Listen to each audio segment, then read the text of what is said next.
प्रभु यीशु मसीह के पवित्र नाम का धन्यवाद हो। आज भाइयों में संख्या काफी कम लग रहा है, सब नौकरी पे गए हैं ऐसा लगता है।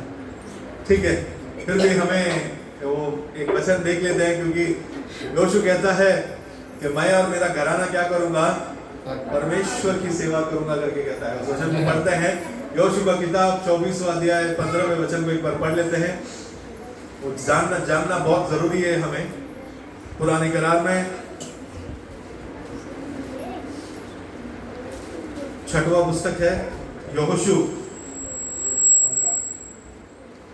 24वां अध्याय कौन से पन्ने पर है वो बता दीजिए। मेरे ख्याल 291 पन्ने पर है, 24वें अध्याय का उसके 15वें वचन को पढ़ते हुए सुनेंगे। पढ़िए। और यदि यहोवा की सेवा करनी तुम्हें बुरी लगे तो आज चुन लो तुम किसकी सेवा करोगे, चाहे उन देवताओं की जिनकी सेवा तुम्हारे पुरखा महानन के ऊपर पार करते थे, और चाहे एमेरियों के देवताओं की सेवा करो जिनके देश में तुम रहते हो। परंतु मैं तो अपने घराने समेत यहोवा ही की सेवा नित्य करूंगा। यहोवा की ही सेवा क्या करूंगा, नित्य करूंगा, हमेशा के लिए। मैं अकेला नहीं, मैं अपने घराने समेत क्या करूंगा। बच्चे आवाज मत कीजिए, सुनिएगा इधर जरा। क्या कहता है यहाँ पर योशू, मैं अपने घराने के समेत मैं क्या करता हूँ, यहोशुआ का हमेशा सेवा करता रहूंगा करके यहाँ पर योशू कहता है। तो हमें जो भी परमेश्वर के समुख में आते हैं, परमेश्वर के लिए जो भी काम करना है, परमेश्वर की सेवा में जो भी करते हैं, परमेश्वर का जो भी कामकाज में लगता है, सब कुछ क्या करना है, मैं और मेरा परिवार सहित क्या करना है, परमेश्वर की सेवा को करना है। कामकाज के लिए भाई लोग बाहर हैं, मैं उसके बारे में कोई गलत नहीं बोल रहा हूँ, पर ये वचन जो है हमेशा हमें ध्यान रखना चाहिए। दाऊद भी कहता है कि यहोवा के घराने के लिए जब जाने के लिए कहा जाए तो मैं आनंदित होकर, एकदम उत्साह होकर मैं क्या करता हूँ, और यहोवा के भवन में मैं चलता हूँ करके। यहोवा के भवन में चलने के लिए हमें क्या होना चाहिए, एक आनंद, अंदर से एक उत्साह होना चाहिए कि आज हाँ इतवार है, आज मुझे क्या करना है, यहोवा के घर में जाना है, प्रभु यीशु मसीह के भवन में जाना है, उनके सामने बैठना है, उनके नाम के महिमा की गीत गाना है, उनके नाम की महिमा की गवाही सुनना है, उनके लिए उनके तरफ क्या करना है, मेरे और मेरे पिता की तरफ एक मतलब मेरा व्यक्तिगत रूप से मुझे क्या करना है, मेरे पिता से घुटने टेक कर मुझे प्रार्थना करना है। वो परमेश्वर मेरी प्रार्थना को सुनता है। एक उत्साह होना चाहिए हमारे अंदर। इतवार है, इतवार के दिन मुझे सुबह परमेश्वर की कलीसिया में जाकर मुझे परमेश्वर की सेवा में क्या करना है, मेरे परिवार के साथ मुझे लगा रहना है। इन बातों को आप ध्यान में रख लीजिएगा। आज हम संदेश के अंदर जाते हैं। होशे का पुस्तक, होसिया करके लिखा होगा तमिल इंग्लिश में, पुराने करार में ही है। होसिया, बुक ऑफ होसिया, होशे का पुस्तक है, पुराने करार में है। 1067वें पन्ने पर है, 1066, 1067 नहीं, 1055वें पन्ने पर है, सॉरी 1055वें पन्ने पर है पुराने करार में। होशे का पुस्तक 6वां अध्याय, पूरे अध्याय को पढ़ना, 1 से लेकर 11वें वचन तक पूरा पढ़िएगा। चलो हम यहोवा की ओर फिरे। ध्यान से सुन लीजिएगा, चलो हम यहोवा की ओर फिरे, क्योंकि उसी ने फाड़ा और वही चंगा भी करेगा। उसी ने मारा और वही हमारे घावों पर पट्टी बांधेगा। 2 दिन के बाद वह हमको जिलाएगा और तीसरे दिन वह हमको उठाकर खड़ा करेगा। तब हम उसके सम्मुख जीवित रहेंगे। आओ हम ज्ञान ढूंढे, वरन यहोवा का ज्ञान प्राप्त करने के लिए यत्न भी करें, क्योंकि यहोवा का प्रकट होने बोर का सा निश्चित है। वह वर्षा के समान हमारे ऊपर आएगा, वरन बरसात के अंत की वर्षा के समान, जिससे भूमि सिंचती है। हे इफ्राइम, मैं तुझसे क्या करूं? हे यहूदा, मैं तुझसे क्या करूं? तुम्हारे स्नेह तो भोर के मेघ के समान और सवेरे उड़ जाने वाली ओस के समान है। इस कारण मैंने भविष्यवक्ताओं के द्वारा मानो उन पर कुल्हाड़ी चलाकर उन्हें काट डाला और अपने वचनों से उनको घात किया, और मेरा न्याय प्रकाश के समान चमकता है। क्योंकि मैं बलिदान से नहीं, स्थिर प्रेम ही से प्रसन्न होता हूँ, और होम बलियों से अधिक यह चाहता हूं कि लोग परमेश्वर का ज्ञान रखें। परंतु उन लोगों ने आदम के समान वाचा को तोड़ दिया, उन्होंने वहां मुझे विश्वासघात किया है।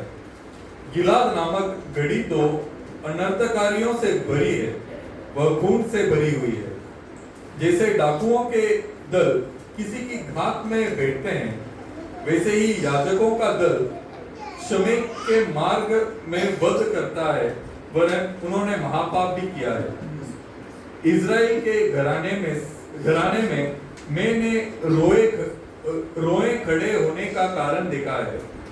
उसमें इफ्राइम का छिनाला और इज़राइल की अशुद्धता पाई जाती है।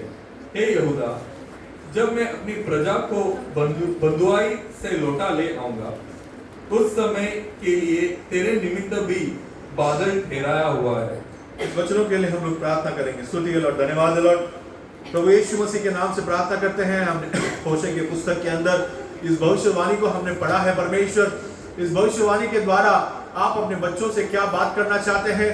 परमेश्वर, अपने दास को छुपे हुए मन्ना से आप अपने बच्चों को खिलाने के लिए विनती करते हैं।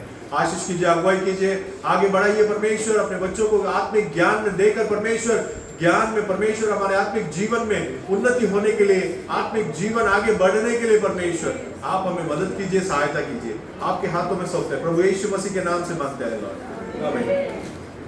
यहाँ पर होशे के पुस्तक में हम देखते हैं एक भविष्यवाणी के रूप में लिखा हुआ है।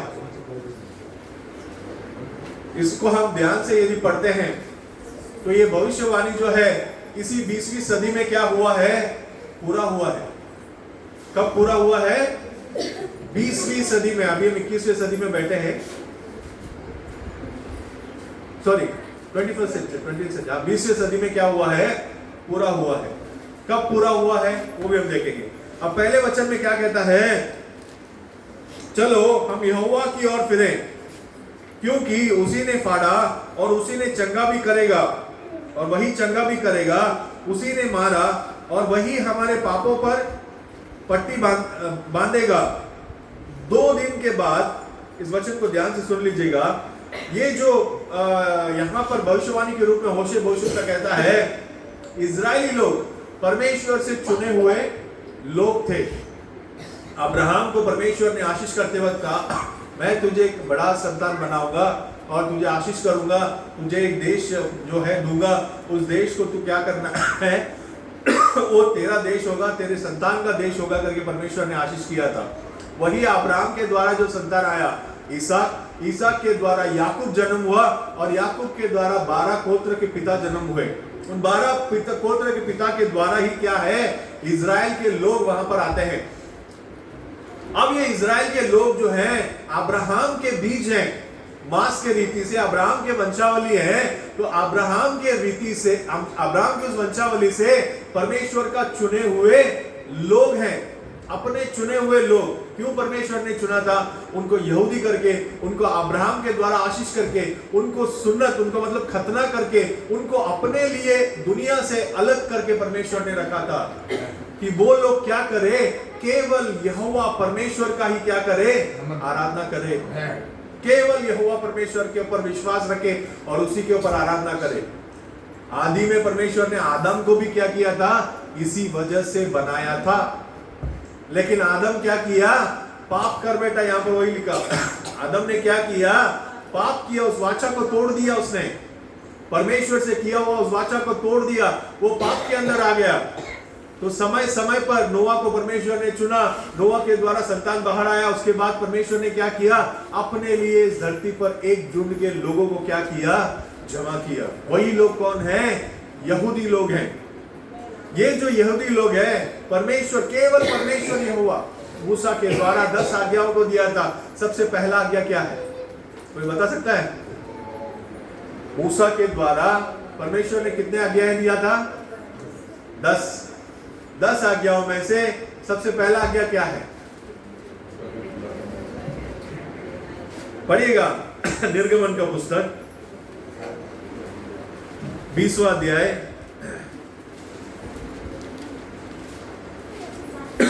पहले वचन से पढ़िएगा। तब परमेश्वर ने ये सब वचन कहे। तब परमेश्वर ने, किसी मनुष्य ने ये वचन नहीं कहा, परमेश्वर ने ये वचन कहा। हाँ, मैं तेरा परमेश्वर यहोवा हूँ। ध्यान से सुन लीजिएगा, मैं तेरा परमेश्वर यहोवा हूँ, जो तुझे दासत्व के घर, जो तुझे दासत्व के घर अर्थात मिस्र देश से निकाल लाया हूँ। मिस्र देश से मैं निकाल लाया हूँ। हाँ, तू मुझे छोड़ दूसरा कोई ईश्वर करके न मानना। क्या नहीं मानना है? मुझे छोड़, यानी यहोवा परमेश्वर को छोड़, प्रभु यीशु मसीह को छोड़, किसी और को परमेश्वर करके न मानना। हाँ, आपके हाथ में बाइबल है तो आप देख लीजिएगा, पुराने करार में 92 नंबर पन्ने पर है। बाइबल खोल देना। हाँ, बाइबल खोल के पढ़िएगा, तभी आपको ये सब चीज पता चलेगा। 52 नंबर, 92 नंबर। हाँ, सबको बोल दो। हाँ, ये वचन में जरूर है। हाँ, तू अपने लिए कोई मूर्ति खोदकर न बनाना, न किसी की प्रतिमा बनाना, न किसी की प्रतिमा बनाना, जो आकाश में या या पृथ्वी पृथ्वी पर या पृथ्वी के जल में है। हाँ, तू उनको दंडवत न करना, तू उनको दंडवत न करना, न उनकी उपासना न करना, उनकी उपासना करना, क्योंकि मैं तेरा परमेश्वर यहोवा, क्योंकि मैं तेरा परमेश्वर यहोवा जलन रखने वाला परमेश्वर हूँ। जलन रखने वाला परमेश्वर हूँ, और जो मुझसे बैर रखते हैं, और जो मुझसे बैर रखते हैं, उनके बेटों, हाँ, पोतों हाँ, और परपोतों को भी हाँ, पितरों का दंड दिया करता हूँ। दंड दिया करता हूँ। और जो मुझसे प्रेम रखते हाँ, और मेरी आज्ञाओं को मानते हैं, हाँ, उन हजारों पर करुणा किया करता हूँ। हजारों पर करुणा किया करता हूँ। तू अपने परमेश्वर का नाम, बस ये पहला आज्ञा है। क्या है?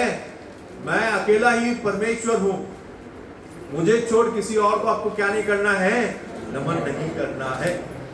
ये यहूदियों को दिया गया एक आज्ञा है, पहला आज्ञा है। 10 आज्ञाओं में से सबसे पहला आज्ञा। इस 20वें अध्याय को मन पाठ कर लीजिएगा। इस 20वें अध्याय के जो 10 आज्ञा है, उसको परमेश्वर, जब प्रभु यीशु मसीह नए करार में इस धरती पर आए थे, तो एक दो आज्ञाओं को परमेश्वर ने क्या किया है? बदला है। वो कौन सा आज्ञा है वो कभी हम देखेंगे संदेश के अंदर। पर ये जो 10 आज्ञा मूसा के द्वारा परमेश्वर ने क्या किया है? लोगों के बीच में दिया था। उसमें सबसे पहला आज्ञा क्या है? मैं अकेला परमेश्वर हूँ, मैं तुम्हारा परमेश्वर हूँ, तुम्हें मुझे छोड़ किसी और को नमन नहीं करना है। लेकिन इन इजरायली लोगों ने क्या किया? जिस देश के अंदर गए, उस देश के अंदर अन्य लोग थे, वो अन्य लोग अन्य देवताओं को मानते थे, तो उन देवताओं को क्या करने लगे? ये लोग भी पालन करने लगे, उन देवताओं को नमन करने लगे, परमेश्वर के विरुद्ध के पाप करने लगे, मूर्तियों को नमन करने लगे। इन सारे पापों में जाने की वजह से वहां पर क्या हुआ? परमेश्वर का दंड उतरा। आप इतिहास पूरा पढ़ लीजिएगा, इसलिए मैं बोलता हूँ बाइबल पढ़िए। निर्गमन यहोशू का पुस्तक में परमेश्वर क्या करता है? लोगों को कानान देश के अंदर लेकर जाता है। पूरे इजरायली लोगों को गोत्र के हिसाब से उन कानान देश के अंदर क्या कर देते हैं? इस जगह आप वास कीजिए, ये गोत्र वास करेगा, इस जगह पर ये गोत्र वास करेगा। 12 गोत्र में से 11 गोत्र को वहां पर क्या करता है? अलग अलग जगह बांट कर क्या करता है? यहोशू दे देता है। एक गोत्र को कोई भी जमीन नहीं मिलता है। वो कौन सा गोत्र है? लेवी का गोत्र है। क्योंकि लेवी का जो गोत्र है उसका काम क्या है? परमेश्वर का सेवा करना, परमेश्वर के मंदिर में जो होम बलि चढ़ाना है, जो बलियां, लोग जो बलि लेकर आते हैं, पाप के लिए जो बलिदान लेकर आते हैं, उन बलिदान को चढ़ाना और परमेश्वर के मंदिर में हमेशा लगे रहना, हमेशा बना रहना, यही उनका काम था। इसीलिए लेवियों को परमेश्वर ने क्या दिया? वहां पर कोई जमीन जायदाद नहीं दिया, केवल उनको परमेश्वर के काम में बना रहना है। बाकी सारे 11 गोत्रों को वहां पर क्या किया गया? वहां पर जमीन बांट कर दिया गया। अब इन लोगों ने बांट कर देना, ये यहोशू के पुस्तक में है।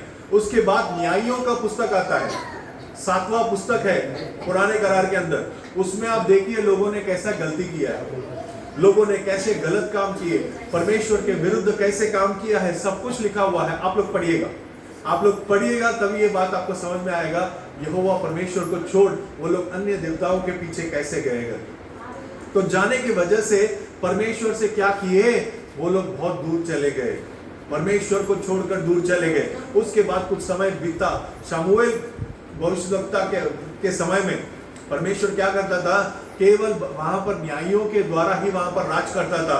लेकिन वो इजरायली लोगों को क्या लगा, हमें न्यायी से क्या राज करता है, हमारे ऊपर क्या चाहिए, एक राजा चाहिए।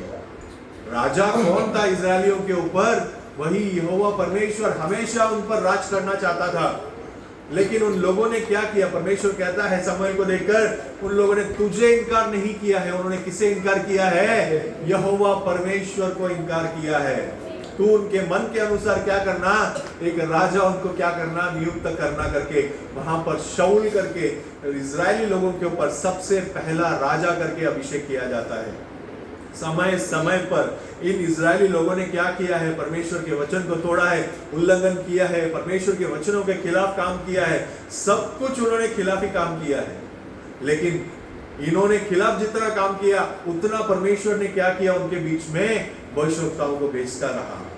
शमूएल भविष्यवक्ता, उसके बाद मिकाया भविष्यवक्ता आया, उसके बाद नहम्याह भविष्यवक्ता आया, उसके बाद देखेंगे यशायाह आया, उसके बाद यिर्मयाह आया, एजेकियल आया, होशे आया, होशे भविष्यवक्ता है, ऐसे करके लाइन से योवेल भविष्यवक्ता आया, लाइन से मलाकी तक अगर आप देखेंगे परमेश्वर ने क्या किया, उनके बीच में भविष्यवक्ताओं को भेजकर समय समय पर, आज जैसे आपको हर संडे क्या मिलता है, परमेश्वर का वचन मिलता है, उन लोगों के बीच में बोला गया ये गलत कर रहे हो, या आप लोग पाप कर रहे हो, परमेश्वर का वचन ये है, इस वचन का उल्लंघन मत करो करके उनके बीच में क्या किया गया, बताया गया।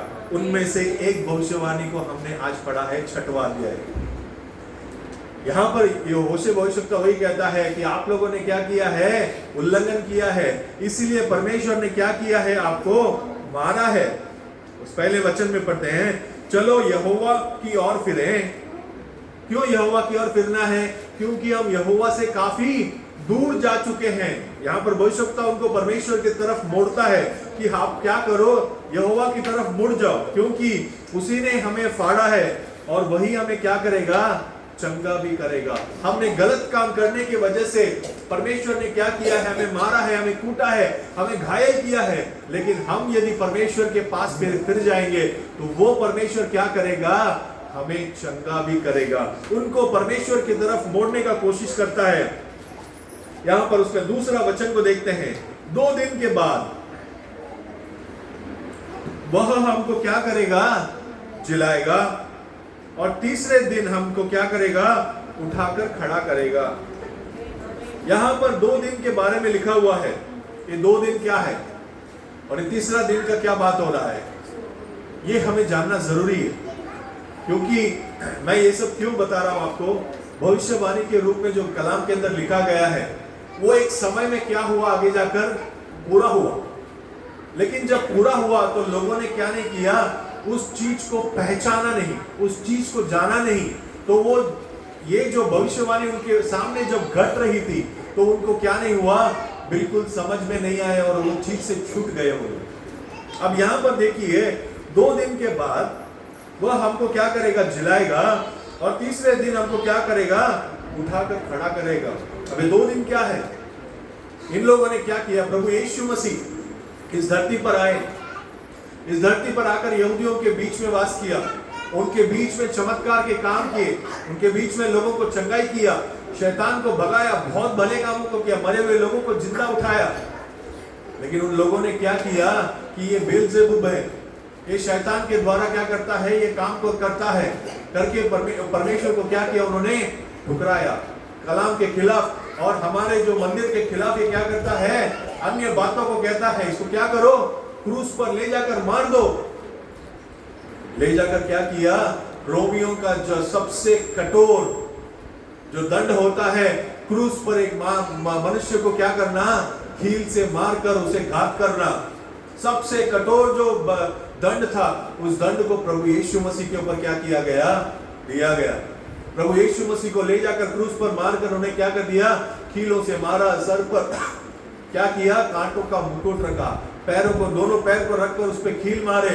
यहाँ पर एक सेवक ने क्या किया, आकर भाला मारा, लहू लुहान परमेश्वर वहां पर टांग कर क्या किए, लोगों के लिए, लोगों के पापों के लिए, अपने लोगों के पापों के लिए प्रभु यीशु मसीह ने क्या किया, अपना लहू बहाया। लेकिन वो जब क्रूस पर चढ़ा रहे थे तो इजरायली लोगों ने एक बात कहा, क्या कहा कि ये जो लहू का जो बलि है, ये जो लहू का जो बदला है, वो हमारे ऊपर और हमारे बच्चों के ऊपर होने दो। ये उन्होंने उस यहोवा परमेश्वर को पहचाना नहीं, उसको क्रूस पर ले जाकर चढ़ा दिया और वहां पर बड़ी ढीठ होकर, बड़े हिम्मत से क्या कह रहे हैं कि इसका लहू का बदला किसके ऊपर हो, हमारे ऊपर और हमारे बच्चों के ऊपर हो। उन्होंने जो मांगा वो वैसा ही पूरा हो। ये जब परमेश्वर को, यहोवा को क्रूस पर मारा गया, पहले सदी के 33वें वर्ष में ये घटना घट रही है। उसके बाद अगर आप देखेंगे, राजा पूरा क्या किया, उस पूरे इजरायलियों को मारकर, सोलोमन ने जो मंदिर बनाया उसे तोड़कर इन पूरे यहूदियों को दुनिया भर में क्या कर दिया, तितर बितर कर दिया, भगा दिया। इजराइल करके देश क्या था, पूरे देश के मैप में, पूरे दुनिया के मैप में इजराइल नामक देश ही नहीं था, ऐसा हालत कर दिया। इजरायली लोग पूरे संसार में, हमारे भारतवर्ष में अभी भी रहते हैं। हमारे ऑफिस में भी जो है एक लेडी थी जो प्यून करके काम करती थी, अभी कम से कम 8-10 वर्ष पहले वो रिटायरमेंट लेकर वो इजराइल चली गई वापस। ऐसे पूरे देश, पूरे सारे दुनिया में क्या किए, इजरायली लोग फैल गए, फैलने गए। वो लोग क्या किए, उनको भगा दिया गया। हिटलर ने कितने यहूदियों को मारकर गिराया था पता है, दूसरे महायुद्ध में 6 मिलियन, 60 लाख लोगों को क्या किया, 60 लाख यहूदियों को एक चेंबर में बंद करके वहां पर जहरीला गैस खोल दिया उसने। बच्चे, बूढ़े, स्त्री, पुरुष, किसी में उसने अंतर नहीं देखा। बंद करके उसने क्या कर दिया, गैस चेंबर में वहां पर एक गैस, जहरीला गैस छोड़कर उन सभी को क्या कर दिया, मार दिया। पूरे दुनिया में जो बात उन्होंने अपने जबान से कबूला कि ये जो बदला किसके ऊपर होने दो, हमारे ऊपर। प्रभु परमेश्वर जो कोई पाप नहीं जानता था, उसे ले जाकर उन्होंने क्रूस पर मारकर उसे स्वीकार नहीं किया करके उन्होंने क्या किया, ये बदला हमारे ऊपर और हमारे बच्चों के ऊपर होने दो। वैसे ही पूरा हुआ। पूरे दुनिया में उनको क्या किया गया, फैला दिया गया, भगा दिया गया। इजराइल नामक का देश ही नहीं था।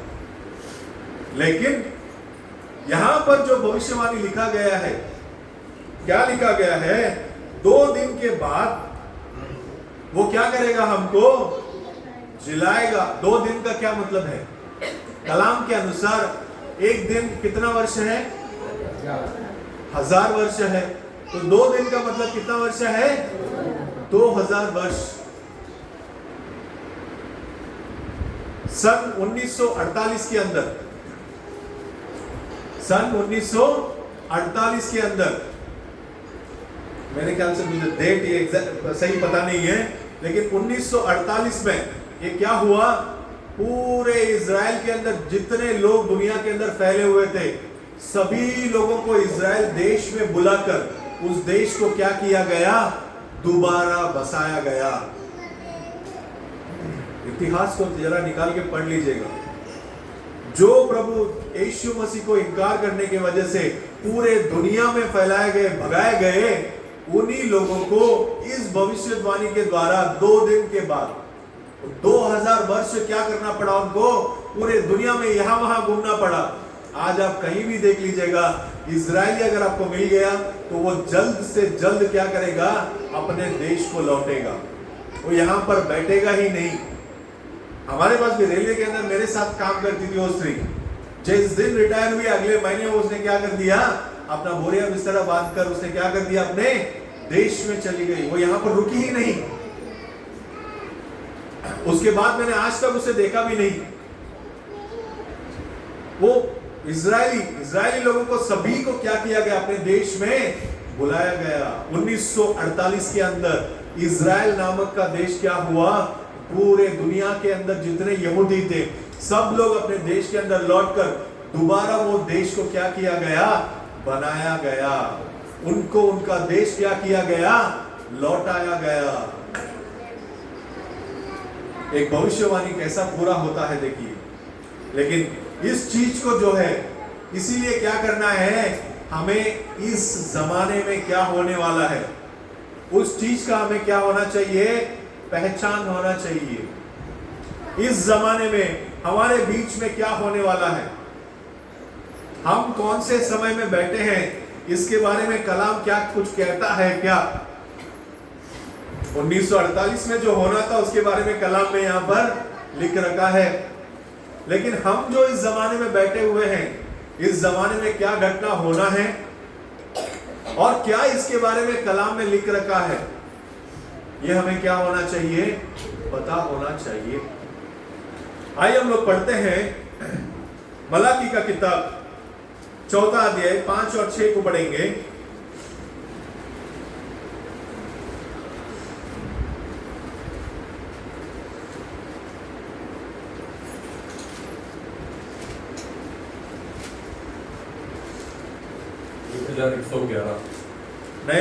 नहीं पुराने करार में, हाँ पुराने करार में 1111 मलाकी का पुस्तक पुराने करार का आखिरी पुस्तक है, 4 अध्याय उसके 5 और 6वें वचन को पढ़ेंगे। देखो यहोवा के उस बड़े और भयानक दिन के आने से पहले, देखो यहोवा के उस बड़े और भयानक दिन, ध्यान से पढ़िएगा इसको, क्योंकि इस वचन में हर एक शब्द का क्या है, अर्थ है।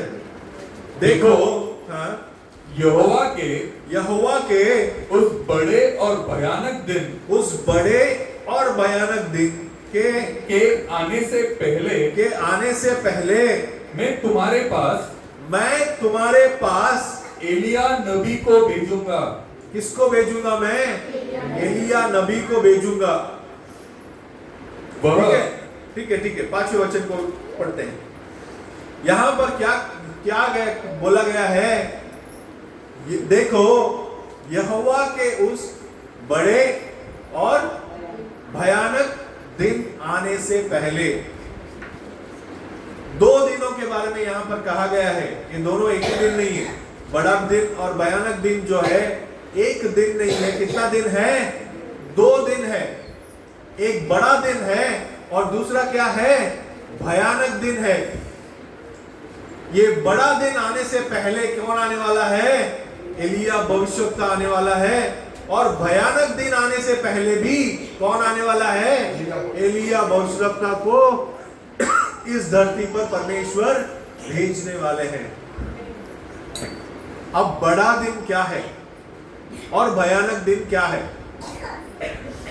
बड़ा दिन वो है, प्रभु यीशु मसीह के बारे में यशायाह भविष्यवक्ता ने क्या बोला था, क्या भविष्यवाणी किया था, एक बालक क्या होगा, जन्म होगा, एक पुत्र दिया जाएगा। वो उसको क्या बोले, अद्भुत किया, उसका नाम इमानुएल रहेगा। मत्ती का पुस्तक 1:21 में लिखा गया, वो दूत आकर मरियम से कहता है कि तू उसे क्या करना, यीशु करके नाम रखना, क्योंकि वो अपने लोगों के पापों को क्या करेगा, उठाएगा। वो बड़ा दिन, प्रभु यीशु मसीह का जन्म इस धरती पर अपने लोगों को पापों के लिए, वो एक ऐसा व्यक्ति है जिन्होंने कोई पाप नहीं जाना, कोई अधर्म नहीं किया, कोई बुरा काम नहीं किया, किसी को डांटा नहीं, किसी को बुराई नहीं किया। ऐसा एक शरीर, ऐसा प्रभु यीशु मसीह इस धरती पर जन्म होते हैं। एक मरियम कन्या के द्वारा इस धरती पर जन्म हुए। इस धरती पर जन्म होकर किसके लिए जन्म हुए, वो मत्ती के पुस्तक में पहला 21 को पढ़ते हैं उसको।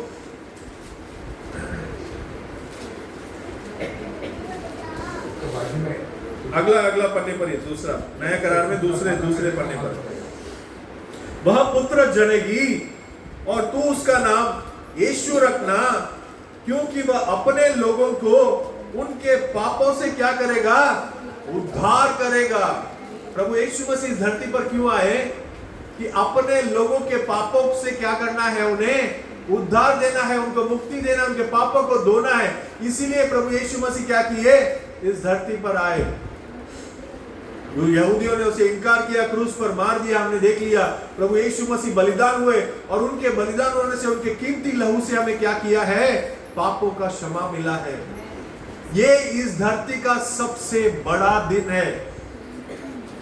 मनुष्य ने जो किया पाप, उस पाप से छुटकारा पाने के लिए परमेश्वर, परम प्रधान परमेश्वर, जिसने आकाश और पृथ्वी को केवल एक शब्द से सृष्टि किया, वो परमेश्वर मांस का रूप धारण करके इस धरती पर आकर, मांस का रूप में, मनुष्य के रूप में, मांस और लहू में आकर क्या किया, क्रूस पर बलिदान हुआ। मनुष्य ने जो शरीर में पाप किए, उस शरीर के पाप को धोने के लिए परमेश्वर ने अपने खुद के शरीर को क्या दिया, बलिदान के रूप में दिया। इस धरती पर इससे बड़ा दिन कुछ नहीं हो सकता है कि परमेश्वर इस धरती पर क्या किए, मेरे लिए और आपके पापों को धोने के लिए क्या किए, बलिदान हुए। इस बड़ा दिन आने से पहले, ये बड़ा दिन है, ये बड़ा दिन आने से पहले वहां पर क्या होना है, एलिया भविष्यवक्ता को क्या करना है, इस धरती पर भेजना था। अब वो एलिया भविष्यवक्ता आया क्या, वो हम कलाम से देखते हैं। मत्ती का पुस्तक 17वां अध्याय 11वें वचन से पढ़ेंगे।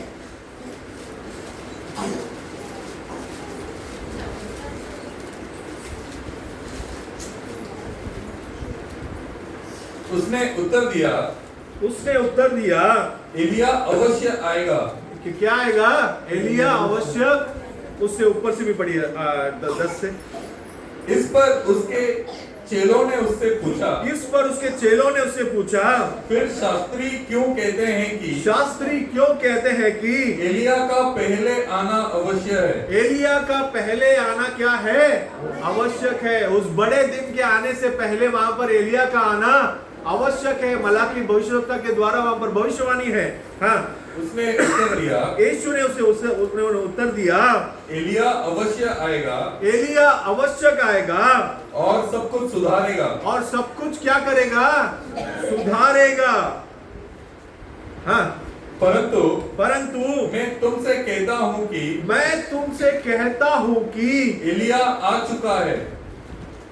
एलिया क्या हो चुका है, आ चुका है। प्रभु यीशु मसीह के उस आने के उस बड़े दिन से पहले वहां पर कौन आया है, एलिया भविष्यवक्ता उनके बीच में आ चुका है। ये कौन कहता है, प्रभु यीशु मसीह ने खुद यहां पर कहा है। मलाकी भविष्यवक्ता के द्वारा भविष्यवाणी की गई थी कि एलिया भविष्यवक्ता को इस धरती पर आना है उस बड़े दिन से पहले।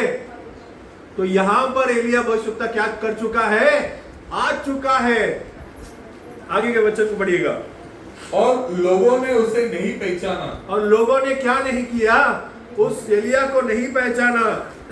परंतु जैसा चाहा वैसा ही उसके साथ किया।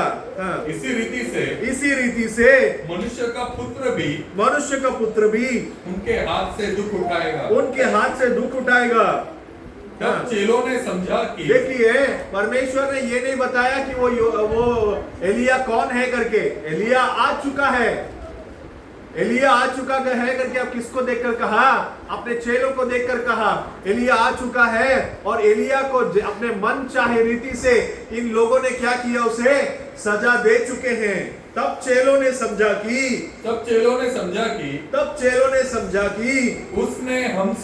उसने हमसे यूहन्ना बपतिस्मा देने वाला के विषय में कहा है। किसके विषय में कहा गया है, यूहन्ना बपतिस्मा देने वाले के विषय में कहा गया है। तो ये यूहन्ना भविष्यवक्ता कौन था, यूहन्ना बपतिस्मा देने वाला कौन था, इसके अंदर वही एलिया का आत्मा था। वही एलिया जो बड़ा दिन से पहले आने वाला था, वो कौन था, ये यूहन्ना बपतिस्मा देने वाला था। परमेश्वर ने उन चेलों से, चेले कहते हैं कि बड़ा दिन आने से पहले किसको आना है? एलिया को आना है। ऐसे सदूसी फरीसी कहते हैं। परमेश्वर उनसे देखकर कहा, हाँ जरूर आना है, पर एलिया क्या कर चुका है? आ चुका है। और इन लोगों ने क्या किया? अपना मन चाहा दंड उसको दे चुके हैं। ये यूहन्ना बपतिस्मा को क्या किया गया था? राजा ने एक गलत काम किया था, तो राजा के खिलाफ जब उसने कहा तो राजा ने उसे पकड़कर बंदी गृह में डाल दिया। और एक दिन उसके घर में जो फंक्शन हो रहा था, तो उसको क्या किया? उसके सर को काट दिया गया। उस यूहन्ना बपतिस्मा को क्या कर दिया? तो उसके सर को धड़ से अलग कर दिया, उसे मार डाला इन्होंने। उन्होंने जो मन चाहा दंड उसे क्या कर दिया? दे चुके हैं। यही यूहन्ना बपतिस्मा कौन है? एलिया है। वो बड़े दिन में आने से पहले जो एलिया इस धरती पर आने वाला है, वो एलिया कौन है? यही यूहन्ना बपतिस्मा देने वाला है।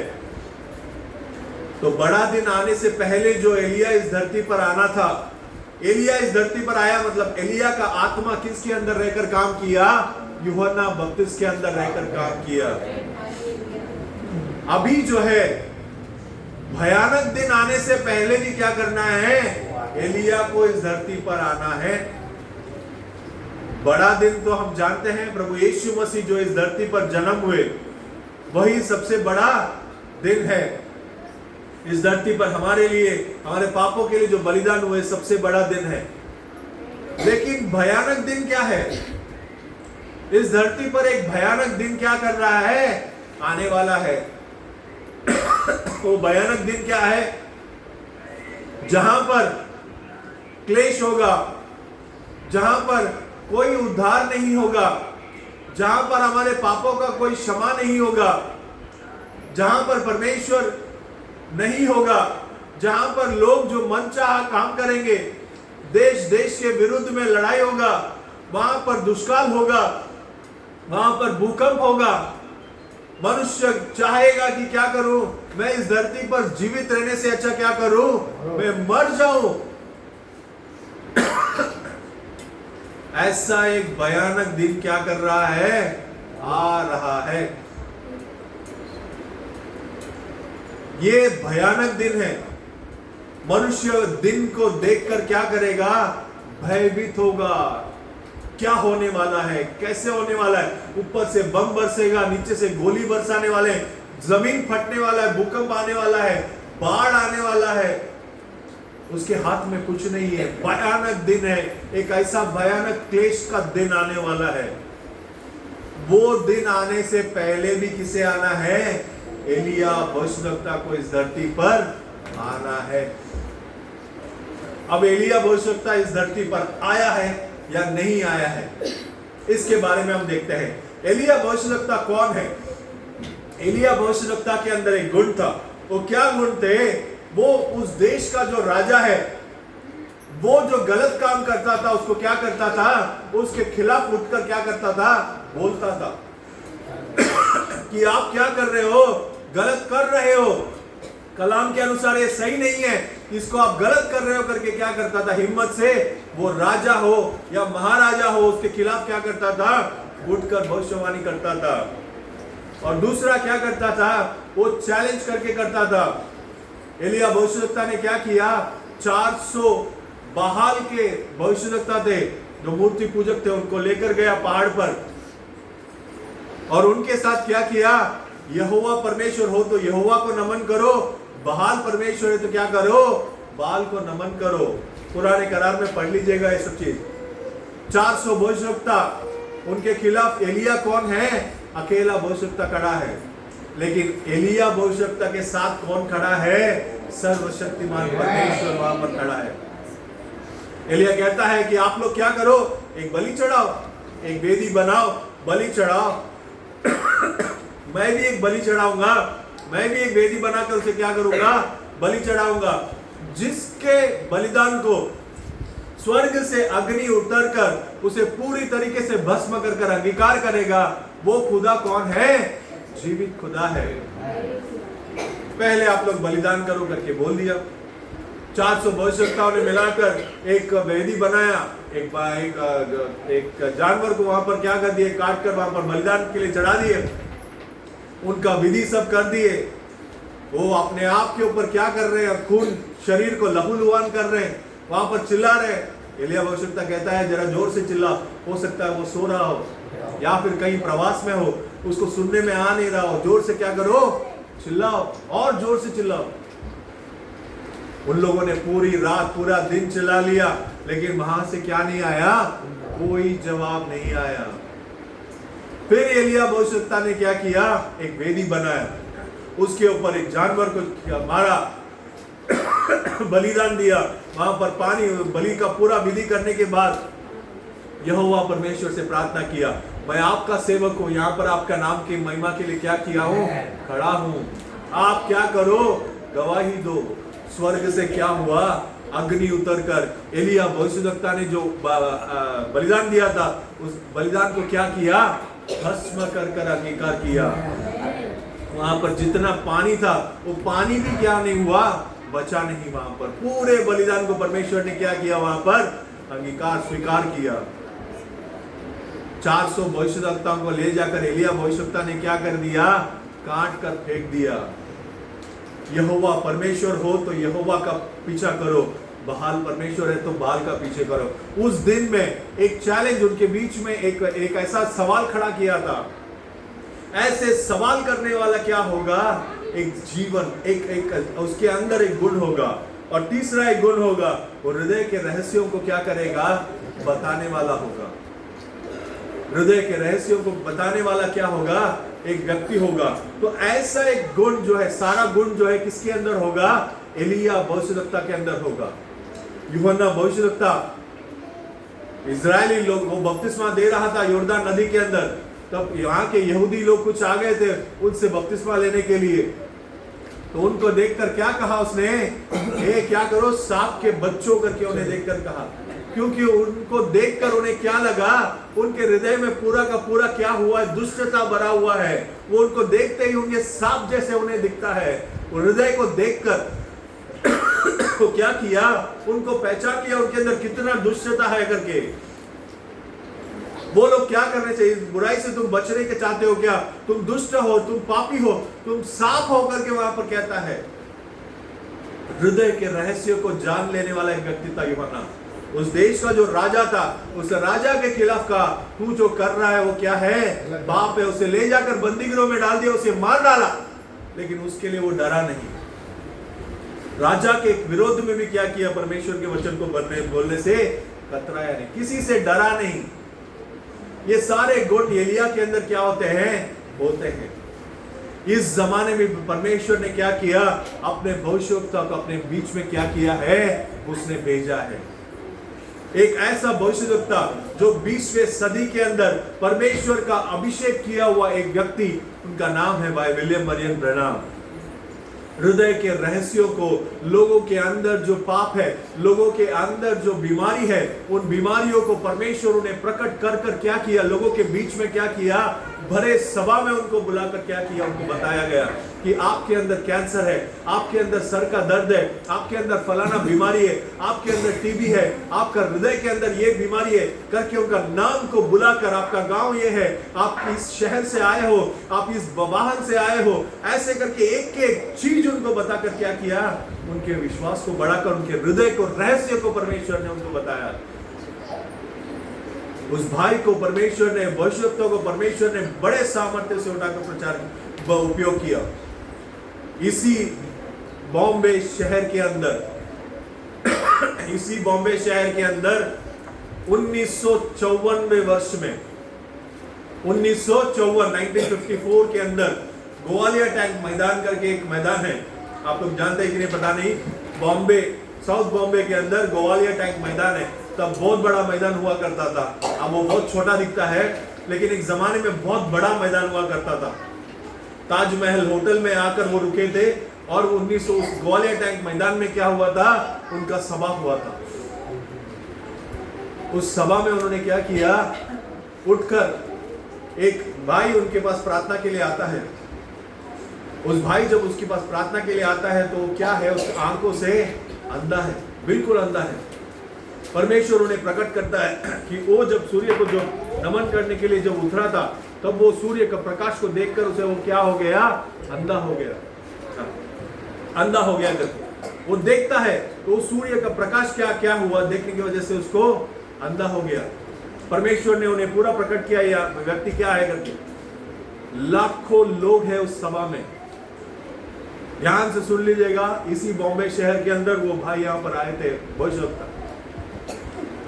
लाखों लोगों के बीच में वो भाई जब स्टेज पे आता है तो भाई विलियम मरियन ब्रनाम वहां पर एक चैलेंज देते हैं, एक सवाल करते हैं, ये जो अंधा है ये आपके बीच में का भाई है, मैं इसे नहीं जानता हूं, मैं इसे नहीं जानता, मैं दूसरे देश से आया हूं, ये लेकिन ये आपके बीच का, आपके इस भारतवर्ष का एक व्यक्ति है, ये व्यक्ति यहाँ पर अंधे के रूप में खड़ा है, ये ऐसे क्या किया है, इसने सूरज के प्रकाश को देखा है, इसलिए क्या हुआ है, अंधा हो चुका है, ये आपके बीच में खड़ा है।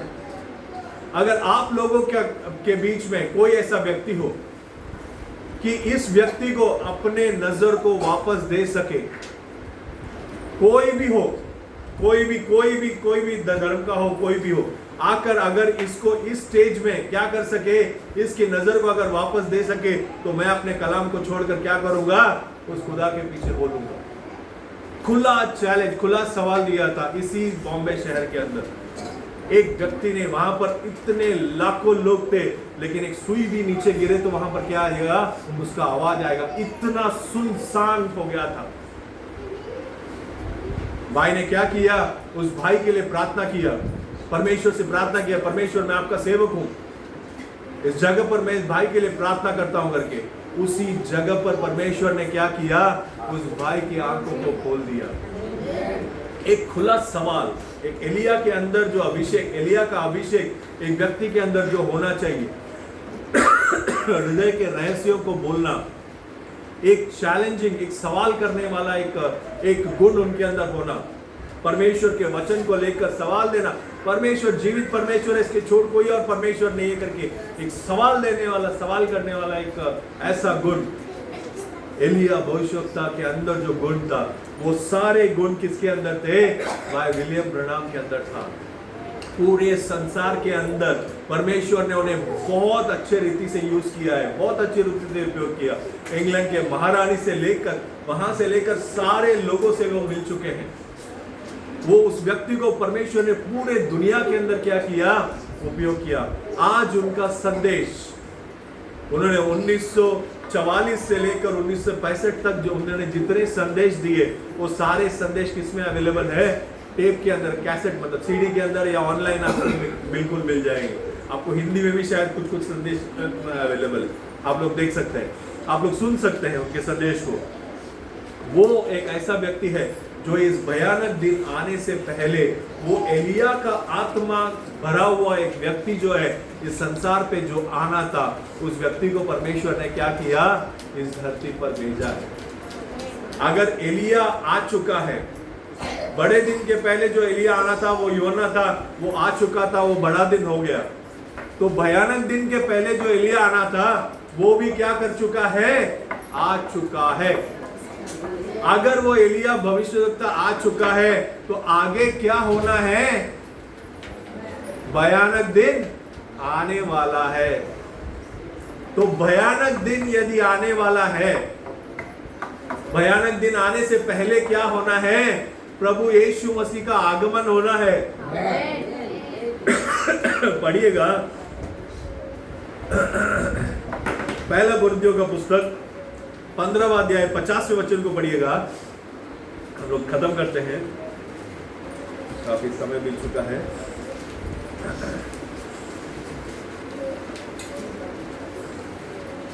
हे भाइयों, मैं ये कहता हूँ कि मांस और लहू परमेश्वर के राज्य के अधिकारी नहीं हो सकते। ये हम काफी बार सुन चुके हैं, मांस और लहू परमेश्वर के राज्य के अधिकारी नहीं हो सकते।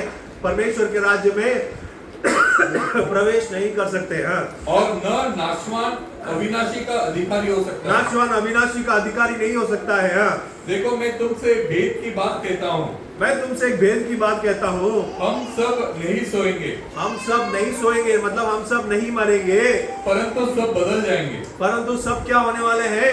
बदलने वाले, हमारा रूप बदलने वाला है। हाँ, और यह क्षण भर में, और यह क्षण भर में, पलक मारते ही, ज्यादा समय नहीं लगेगा। ऐसा नहीं लगेगा कि बहुत समय लगेगा, ऐसा नहीं है। कितना समय में? पलक झपकते ही, बस इतने समय में क्या हो जाएगा? आपका पलक झपकने में कितना समय लगता है, उतने समय में क्या होने वाला है? रूपांतर होने वाला है। हाँ, पलक मारते ही अंतिम तुरई फूकते ही होगा। अंतिम तुरई फूकते ही होगा, क्योंकि तुरई फूकी जाएगी और मुर्दे अविनाशी दशा में उठाए जाएंगे। जो परमेश्वर के अंदर मर चुके हैं वो अविनाशी दशा में उठ जाएंगे, और हम बदल जाएंगे। और हम जो जीवित है वो क्या होने वाले हैं?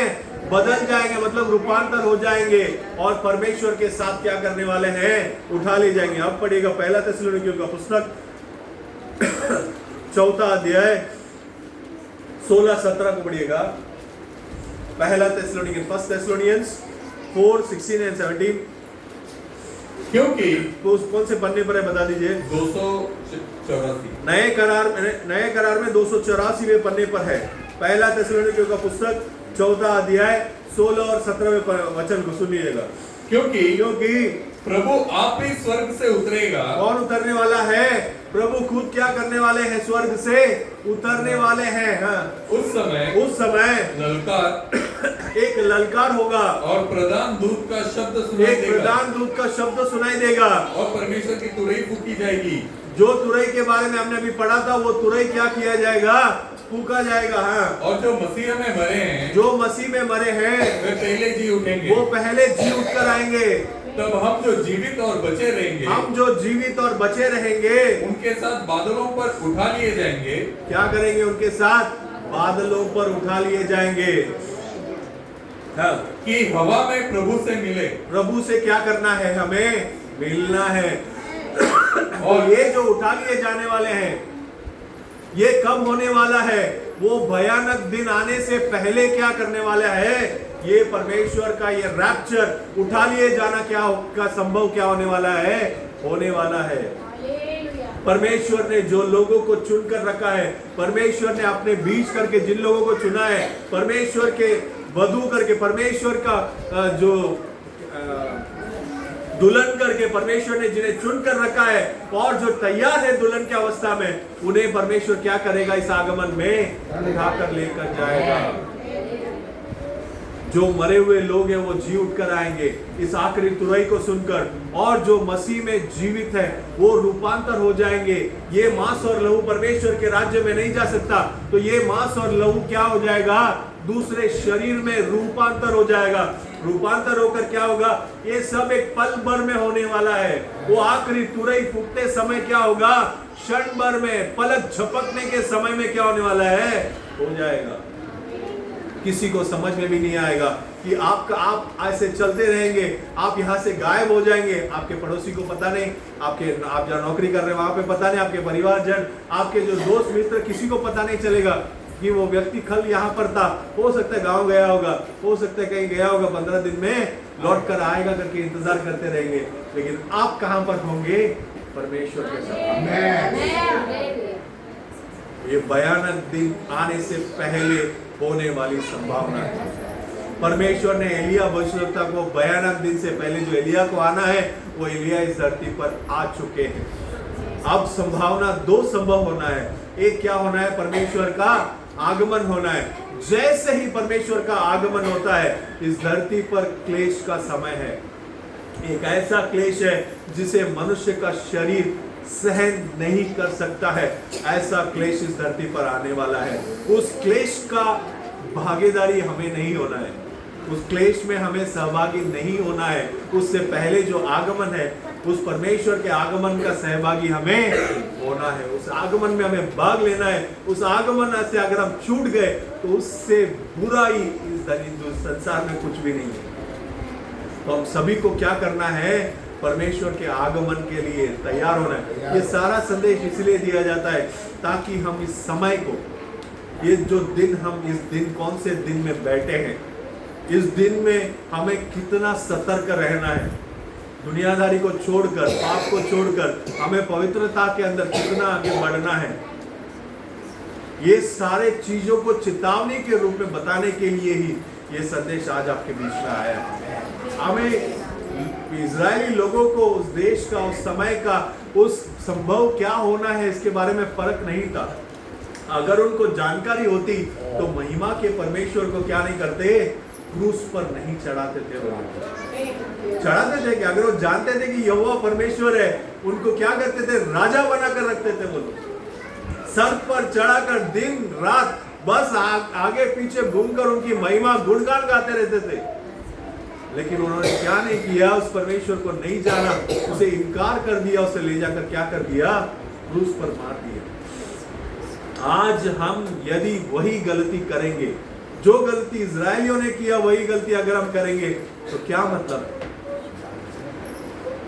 उस आगमन में हम क्या नहीं हो पाएंगे, सहभागी नहीं हो पाएंगे।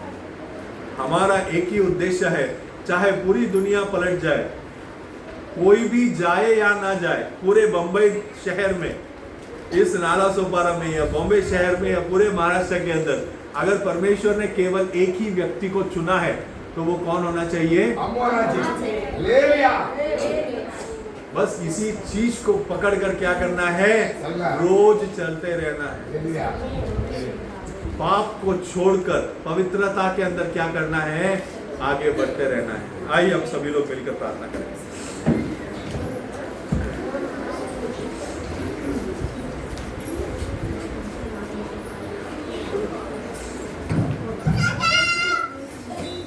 सभी लोग खड़े होकर एक मन हो हम प्रार्थना करेंगे। तूने मुझे आगे पीछे घेर रखा है, अपना हाथ